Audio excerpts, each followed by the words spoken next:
War movies promise heroes in big battles. Real war is messy, quiet, and personal. These films don't shout, they stay with you. Breaker Morant, 1980. Most war movies are about fighting the enemy. Breaker Morant is about what happens after the fighting stops. Set during the Boer War, the film follows 3 Australian soldiers put on trial by the British Army for executing prisoners. There are no grand victories here, no charging armies, no swelling music. Instead, there's a courtroom. Sweat, silence, fear. Edward Woodward plays Morant, a poet turned soldier who slowly realizes that the men giving orders will never take responsibility for the consequences. The trial becomes less about justice and more about politics, about how empires protect themselves, about how soldiers become convenient sacrifices when the story needs to be cleaned up. When the film was released, it didn't cause much noise internationally. It was quiet, talk-heavy, morally uncomfortable. But over time, it became something rare. A war film about responsibility, not bravery, not glory. Responsibility. It asks a difficult question. If a soldier follows orders, who carries the guilt? Now, that question never gets old, and neither does this film. Gallipoli, 1981. If Breaker Morant is about betrayal by institutions, Gallipoli is about something simpler and more painful. Youth, friendship, and how quickly both can disappear. The film follows 2 young Australian sprinters who enlist during World War I. Dreaming of adventure and meaning, they joke, they race, they talk about their futures like nothing could possibly interrupt them. But history is already waiting. The Battle of Gallipoli is shown not as heroic chaos, but as slow, dreadful inevitability. Long stretches of waiting, fear hidden behind jokes, orders that make no sense, and then silence. When it came out, audiences appreciated it, but it was often overshadowed by bigger war epics. Yet, for many people who saw it young, it never left them. Because Gallipoli doesn't glorify war. It mourns what war interrupts: careers, families, love stories that never begin. It feels like a memory someone doesn't like to talk about. And that's exactly why it's powerful. Army of Shadows, 1969. Some war films are loud. Army of Shadows barely speaks. Set in Nazi-occupied France, it follows members of the resistance as they move between safe houses, false identities, and quiet betrayals. There are no speeches about freedom, no dramatic music telling you how to feel, just people making impossible choices in small rooms. Director Jean-Pierre Melville had been part of the resistance himself, and it shows. This is not romantic rebellion. This is exhaustion, paranoia, people disappearing overnight, friends turning into names you can't say out loud anymore. When the film was released, it was misunderstood. Some thought it was too cold. Others thought it was politically uncomfortable. Yet it faded quietly. Years later, critics rediscovered it and realized what it truly was. One of the most honest portraits of underground war ever filmed. It doesn't show resistance as heroic, it shows it as lonely and terrifying. A Man Escaped, 1956, Earl.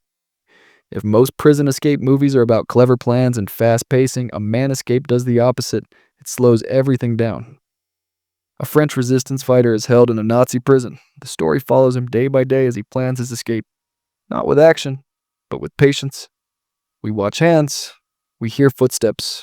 We notice the sound of keys. Every tiny detail matters. The film doesn't rush because survival doesn't rush. When it came out, some found it too quiet, too simple. But filmmakers and serious audiences recognized something special. This wasn't just a war movie. It was a study of discipline, of hope, of how the human mind survives captivity. There are no speeches, no dramatic breakdowns, just a man refusing to give up. And somehow, that becomes more powerful than any battlefield scene.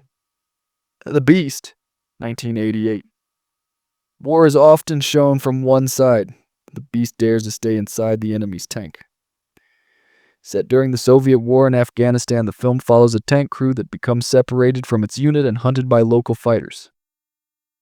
The men inside the tank are not heroes, they're frightened, cruel at times, confused, following orders they barely understand. Outside, villagers plan revenge.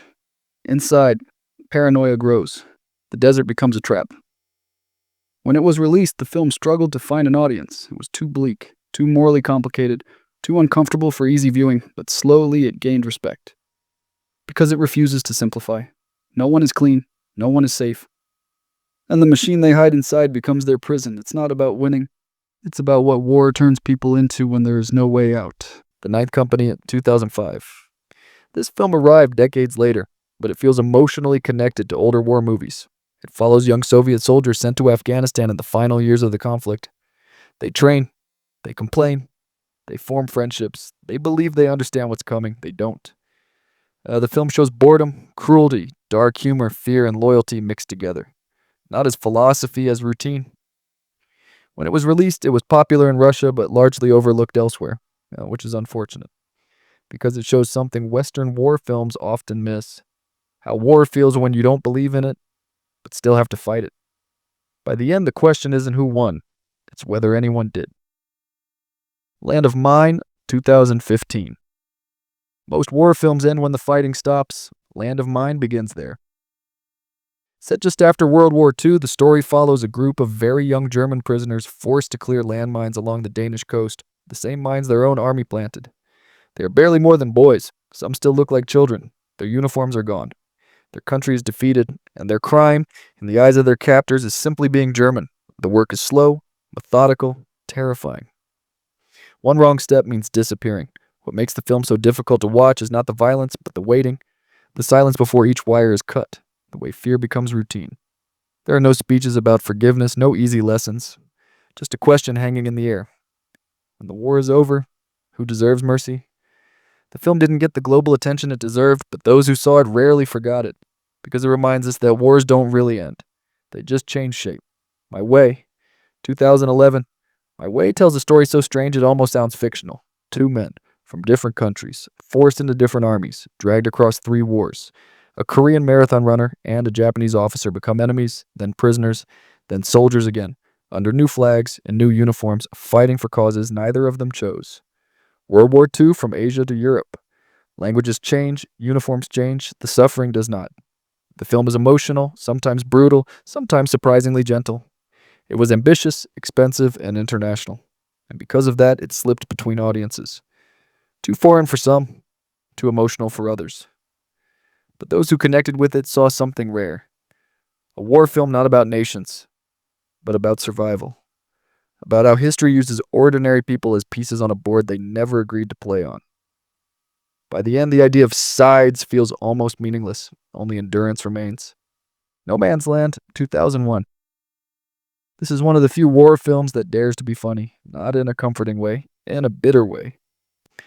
2 soldiers from opposing sides are trapped together in a trench during the Bosnian War. Between them lies a wounded man on a bouncing mine.